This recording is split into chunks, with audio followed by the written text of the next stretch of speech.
Hi! Kumusta po? Welcome back to our channel. Ang tagal ko pong di nakapag-upload. Pero sa video na to, pag-usapan po natin yung mga gusto pong mag-aral dito sa Canada as international student na kukuha po ng 1-year program. Ito po bang 1-year program na to ay nararapat mo bang kunin para sa mga aspiring international student? Alamin din po natin kung meron po ba itong magandang tulong para po sa pag-a-apply nyo ng permanent residency after ng program nyo.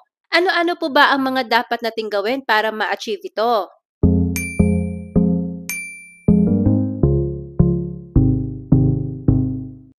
Alam naman na po natin na pagkukuha tayo ng 1-year program, ay makakakuha din po tayo ng 1-year PGWP or 1-year postgrad work permit.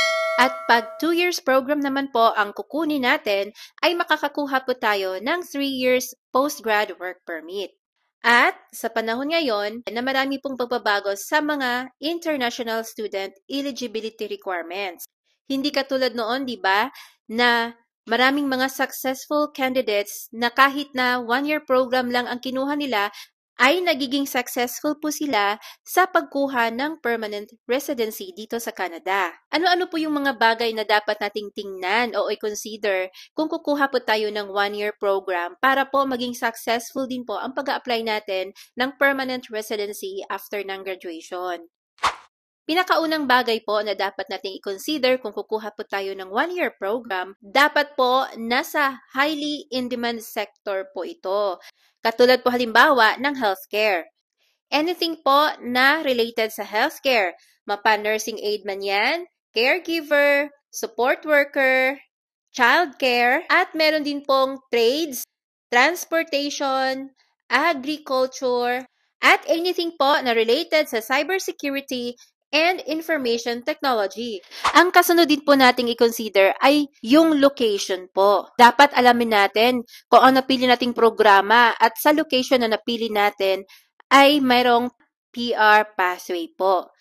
Tulad na lang po halimbawa, kung ang napili natin ay nasa information technology sector, kung sa Alberta po ang pipiliin ninyo, ay meron pong PR pathway ito. Ito ang tinatawag na Alberta Accelerated Tech Pathway. Province will process PR application in 6 months. Basta po ang trabaho mo ay within the technology industry. At kung halimbawa po ang ating program na napili, hindi in demand ng ating job experience, ay maaari po na kumuha po tayo ng 2 years program para po mas mahaba ang ating panahon sa pagbuo ng Canadian job experience na at least 1 year. Ang kasunod po ay English proficiency. Kung sa tingin nyo po ay medyo mahina-hina po tayo sa ating English at imposible po sa atin na makakuha ng CLB 8 sa ating IELTS or CELPIP, ay mas mainam po na kukuha po tayo ng 2 years program. Kahit po hindi malaki ang ating points sa English proficiency, ay makakakuha pa din po tayo ng points sa ating job experience dito sa Canada. Ang kasunod naman po ay ang ating level of education outside Canada. Ipapa-access po natin ito dito sa Canada. Meron pong mga designated organization na mag-a-access po nito. At ang ating foreign work experience, lalo na pag ito ay in demand dito sa Canada, ay makakakuha din po tayo ng points para dito. At kung wala po tayong foreign work experience, ay kukuha na lang po tayo ng 2 years program. Katulad po ng binanggit ko kanina, meron pong 3 years PGWP po ito. So meron po kayong mahabang oras para po makabuo ng skilled job experience dito sa Canada na at least 1 year. Sana po may natutunan tayo sa short video na ito about po sa 1-year program as international student dito sa Canada.